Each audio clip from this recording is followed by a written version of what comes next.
Buenas tardes, ingeniero. Buenas tardes, compañeros. En esta oportunidad expondremos la metodología Lean Six Sigma. Lean Six Sigma es una metodología orientada para la mejora de procesos con el propósito de aumentar la rentabilidad y productividad de los mismos. Se orienta a optimizar procesos donde el trabajo de las personas se ve involucrado. Lean Six Sigma combina las metodologías y herramientas del Six Sigma con la filosofía del Lean Manufacturing y se esfuerza por eliminar el despilfarro de recursos físicos, tiempo, esfuerzos y habilidades, asegurando al mismo tiempo la calidad de los procesos de producción y su organización. Lean Manufacturing se centra más en la optimización de los procesos que tienen que ver con el producto, cantidades de productos, calidad del mismo, maquinaria y demás elementos que afectan la mejora continua de la producción en sí del producto. Mientras que Six Sigma, que se centra en reducir y eliminar los defectos o fallos en los procesos. Siguiente, por favor. Factores que influyen en la producción. Se conoce como factores de producción a los insumos y recursos tanto humanos como de otra naturaleza, de cuya disponibilidad y correcto manejo depende la generación de riquezas en un sistema económico cualquiera. Se entiende como factores de producción, especialmente aquellos insumos cuya abundancia no es absoluta. Tipos de factores de producción. En líneas generales se consideran siempre 4 grandes factores en todo proceso productivo: tierra, trabajo, capital y capacidad empresarial. Tierra comprende todos los recursos naturales que pueden ser utilizados en el proceso productivo. Por ejemplo, la tierra cultivable, la tierra para edificación, los recursos minerales, así como también fuentes de energía como agua, gas, carbón, etc. El trabajo es el tiempo que las personas dedican a la producción. De esta forma, las horas de trabajo físico de un agricultor, las horas de estudio de un investigador o las horas de clases de un profesor son todos ejemplos de este factor productivo. Capital. Comprende a los bienes durables que son utilizados para fabricar otros bienes o servicios. Así, por ejemplo, tenemos la maquinaria, las carreteras, los ordenadores, etc. Capacidad empresarial. Se refiere al conjunto de conocimientos y técnicas que, aplicados de forma lógica y ordenada, permiten a las personas solucionar problemas, modificar su entorno y adaptarse al medio ambiente. Este último factor es el más reciente en incluirse en los modelos económicos y en muchos modelos se le denomina también tecnología. Es el factor que explica gran parte del proceso de la economía moderna. Los avances tecnológicos y organizativos han permitido un enorme aumento de la productividad de los factores y con ello la capacidad de producción y crecimiento de las empresas. Siguiente. Descripción del proceso. Lean Six Sigma es una metodología de mejora de procesos que busca establecer las herramientas estadísticas y análisis de datos para una aplicación práctica de los proyectos de mejora de calidad de los proyectos. Su objetivo es lograr una mejora continua, competitividad y la satisfacción del cliente, reduciendo su variabilidad de los procesos mediante un enfoque proactivo. El DMAIC significa definir, medir, analizar, mejorar y controlar. El primer acercamiento a esta metodología fue en los años 80 con el modelo Six Sigma de Motorola, desarrollado por el ingeniero Bill Smith, y luego unida con el concepto de Lean Manufacturing de Toyota, que busca la reducción de las pérdidas en las industrias. Siguiente. Lean Six Sigma comparte el objetivo, comparten objetivos. Ambos proponen la mejora de una gestión de procesos a una empresa. Sin embargo, Lean se enfoca más en la velocidad de los procesos, mientras que Six Sigma se centra en aumentar la calidad. Siguiente. Bueno, respecto a la planificación de la calidad, se puede decir que el liderazgo en la calidad parte de la base de que los bienes y servicios y procesos internos satisfacen a los clientes. La planificación de la calidad es el proceso que asegura que estos bienes, servicios y procesos internos cumplen con las expectativas de los clientes. La planificación de la calidad otorga un enfoque estructurado y participativo en la planificación de nuevos productos, procesos y servicios. Además que integra e involucra a todos los grupos para que asuman un papel significativo, sea en el desarrollo y la entrega, de tal forma que todos participen en conjunto como un gran equipo y no solamente como unos expertos individuales, ¿no? Ahora, lo que es la planificación de la calidad debe constar de las siguientes etapas, las cuales son las siguientes. Etapas del proceso de planificación de la calidad. Como etapa 1, se tiene el establecimiento de un objetivo. El equipo debe contar con un objetivo concreto, debe revisarlo y asegurarse de que su definición sea clara y detallada. En la etapa 2, se debe identificar bien a los clientes. Se debe tener en cuenta a los clientes tanto finales como internos, puesto que de ellos va a depender el éxito del trabajo realizado. En la etapa 3, que consiste básicamente en establecer las necesidades de los clientes. El equipo tiene que ser capaz de determinar y diferenciar entre las necesidades que expresan los clientes, ya que a veces estas necesidades no se pueden identificar de la mejor manera, ¿no? Entonces, no se manifiestan en forma clara o explícita.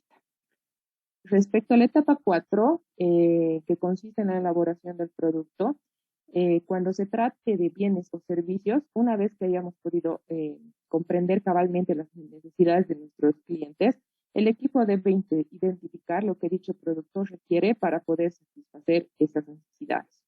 Etapa 5. Llevar a cabo el proceso. Se considera un proceso que satisface en todo momento cuando el producto va a cumplir detalladamente con las características y los requerimientos que así solicite el cliente. Y por último, la etapa 6, el traslado a la operativa diaria, ¿no? Que consiste en que este va a ser un proceso planificado y ordenado que siempre busque maximizar la eficiencia de las operaciones para que así también los problemas de calidad no aparezcan y sean corregidos constantemente. Herramientas para el mapeo de procesos y determinaciones de controles. ¿Qué son las herramientas de mapeo de procesos? Las herramientas de mapeo de procesos son programas de software que permiten crear mapas de procesos visuales. Una mapa de procesos es un documento gráfico que presenta cómo funciona un proceso específico. Muchas de las empresas no utilizan estas herramientas de mapeo de proceso para ayudarse a identificar los pasos implicados, ¿no?, en un proceso específico, a aumentar su eficiencia y su mejora en su flujo de trabajo. Mapa de procesos. El mapa de procesos es una herramienta de gestión de procesos, puede concebirse como sinónimo de flujograma. Un mapa de procesos no funciona como un diagrama de valor en el que se manifiesta, ¿no?, la importancia de cada uno de ellos. Dentro de la maquinaria global, funcionamiento de una compañía. Pasos importantes para realizar un mapeo de procesos.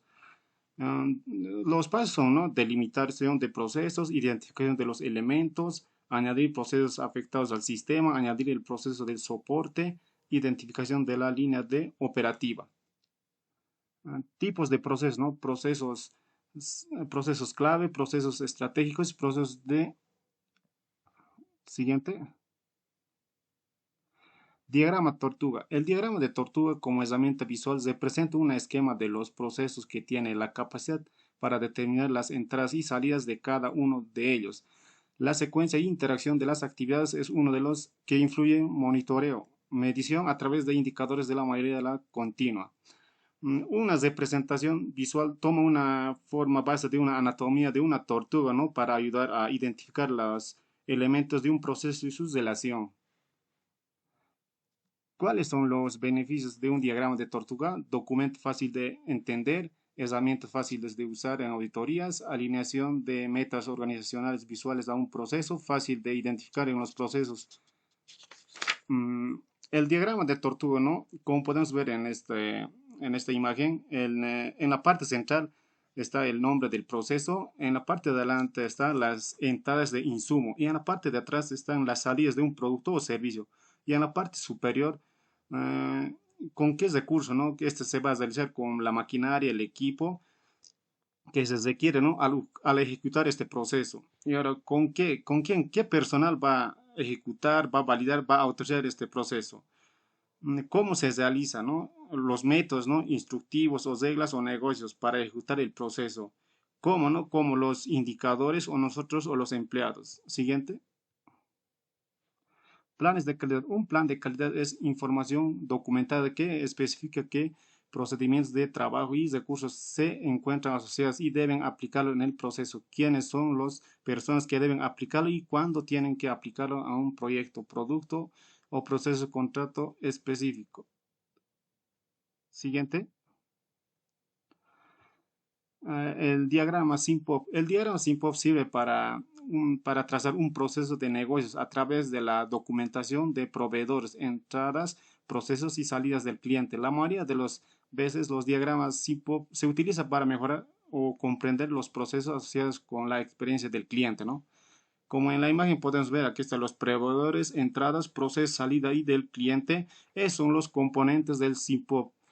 ¿Para qué utilizamos el diagrama del SIMPOP? Los diagramas SIMPOP son generalmente utilizados en la gestión de proyectos LEAN como parte de metodología que mejora el proceso de Six Sigma. Esta metodología tiene como objetivo minimizar los defectos y irregularidades de un producto final.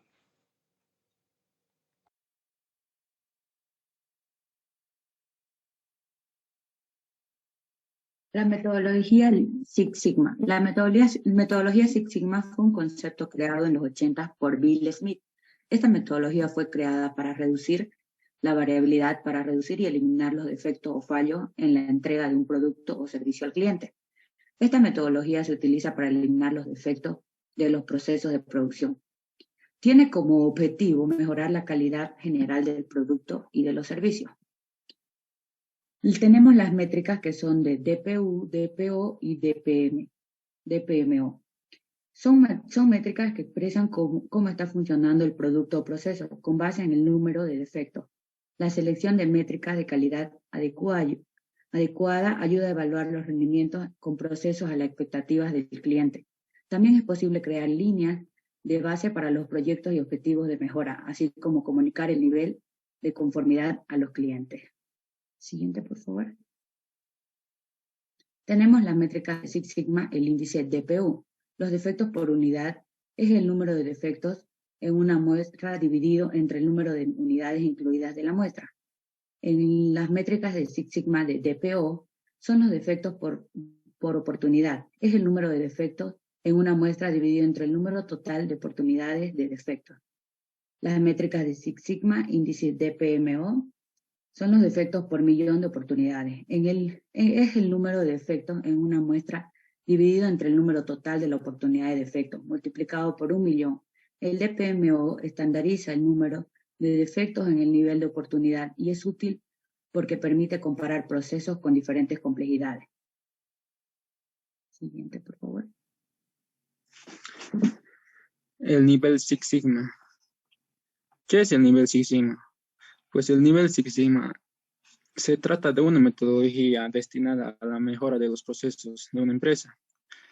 Tiene como objetivo el de reducir las variabilidades dentro de un proceso, así como las desviaciones estándar que pueden existir respecto a las especificaciones de un proyecto. Así, de esta manera, poder eliminar posibles defectos o fallos en la entrega de un producto, también en el desarrollo de un servicio. El nivel Six Sigma consiste en una métrica de rendimiento que indica el nivel de calidad de un producto, proceso o servicio. Cuando mayor sea el nivel Six Sigma, mayor será el rendimiento.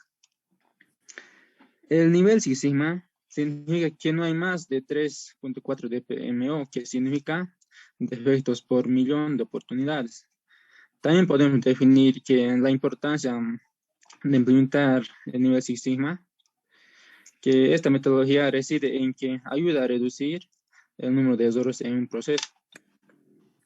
Así con el gráfico podemos ver en la tablita, en la columna nivel Sigma, tenemos el 6 Sigma, que como tenemos defectos por millón de oportunidades, el 3.4, que en porcentaje sería el 99.99%. Siguiente.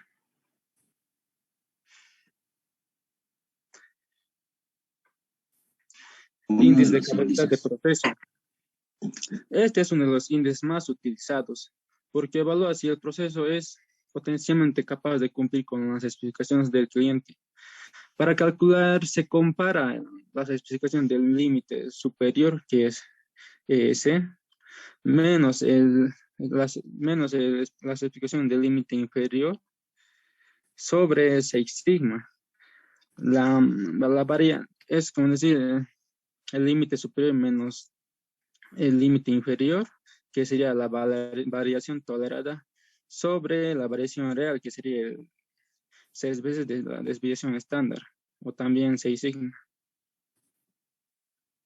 Siguiente. Índice de capacidad de proceso, CPK.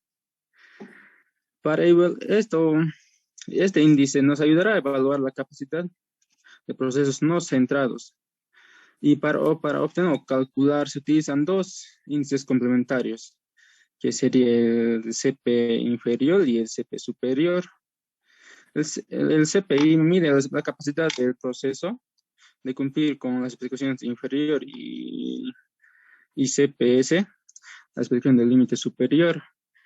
Para poder obtener el CPK, calculamos primero el CP inferior y el CP superior, colocando en la fórmula y cuál es el valor mínimo, va a ser el resultado. Siguiente. Cartas de control. Las cartas de control son las herramientas más poderosas para monitorear y analizar la variación en la mayoría de los procesos. Las cartas de control enfocan la atención hacia las causas especiales de variación debido a las causas comunes como mantenimiento de las soluciones. Existen dos tipos de causas, las comunes y las especiales. Las causas comunes o aleatorias se deben a la variación natural del proceso. Las causas especiales o asignables son, por ejemplo, un mal ajuste de máquina, error del operador o defectos en las materias primas. Siguiente, por favor. Ventajas. Serían las herramientas simples y efectivas para lograr un control estadístico. El operario maneja las cartas en su propia área de trabajo, por lo cual puede dar una respuesta confiable de lo que aconteció en ellas. Cuando un proceso está en control estadístico, puede predecirse su desempeño respecto a las especificaciones. Por lo tanto, el proveedor con el cliente pueden contar con niveles consistentes de calidad. Una vez que un proceso se encuentre en el control estadístico, su comportamiento puede ser mejorado, reduciendo su variación. Siguiente, por favor. Cartas de control por variables y atributos. Las variables designan a cualquier característica como medible, tal como el tiempo, el peso o la temperatura. Y los atributos, las características de calidad no se miden por su cantidad, se podría decir, ¿no? Por conforme, disconforme, o tal vez por defectuoso o no defectuoso. Ambas tienen ventajas y desventajas. Las ventajas de las cartas de control variables producen un mejor procedimiento de control, proporcionan una explicación grande de la variación disponible de datos, y sus desventajas serían: no se entiende a menos que se dé capacitación, puede causar confusión entre los límites de especificación y los límites de tolerancia. Las cartas de control por atributos, entre sus ventajas son útiles y aplicables a cualquier proceso. Los datos están a menudo disponibles, son rápidos y simples de obtener, son fáciles de interpretar, son típicamente usados en los informes de gerencia.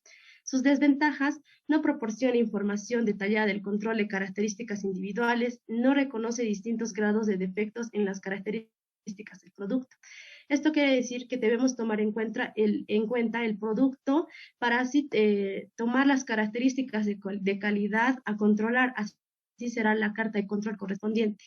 Siguiente, por favor.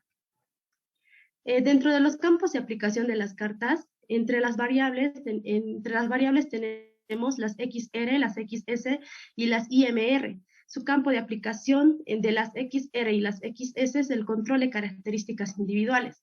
De la IMR sería el control de proceso con datos que no pueden ser muestreados en lotes o grupos. Dentro de los atributos tenemos las P, la NP, la C y la U.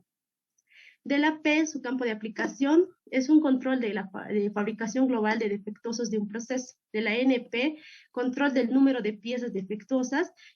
Y dentro de la C y U sería el control del número global de defectos por unidad. Siguiente, por favor.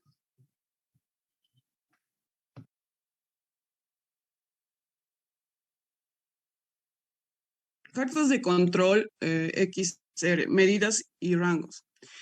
Variables, en paso 1, recolectar los datos. Variables a considerar, la elección se basa en el propósito de reducir o impedir los rechazos, los costos, el desperdicio, el proceso y otros.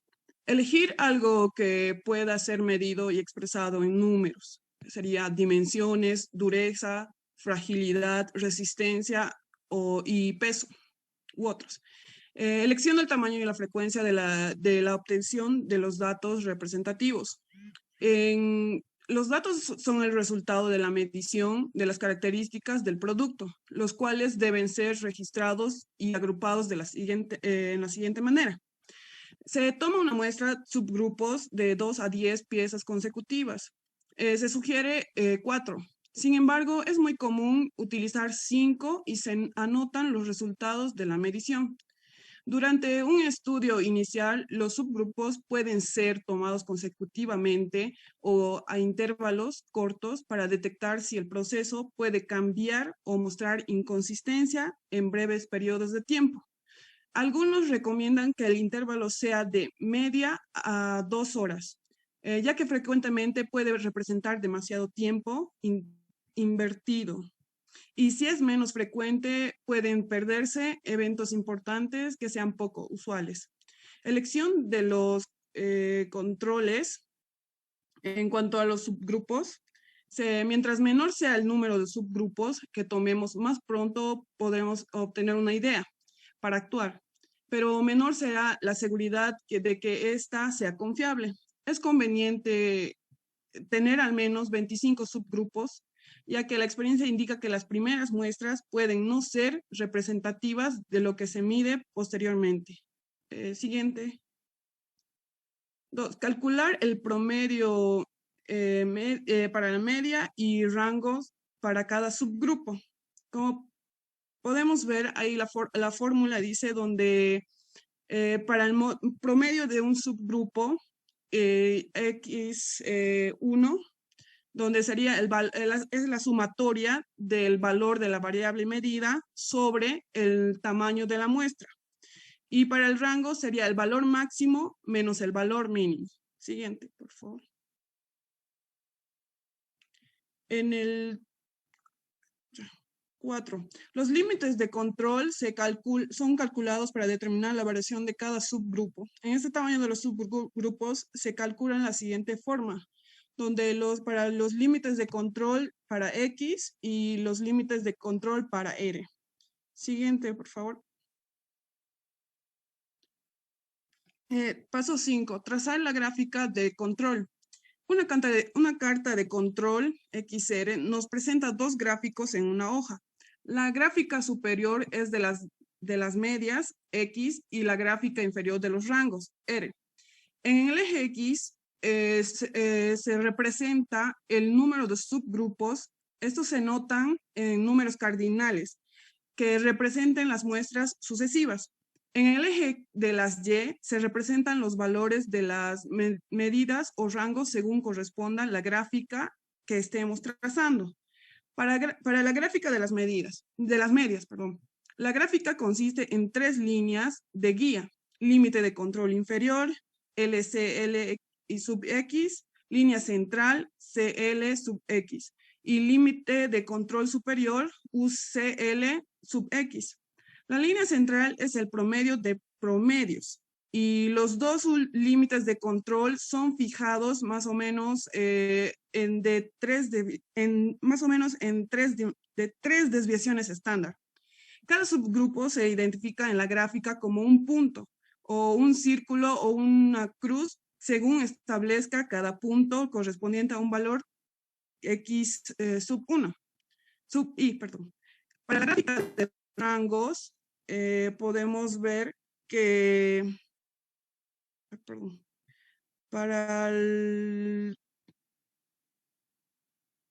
eso sería todo.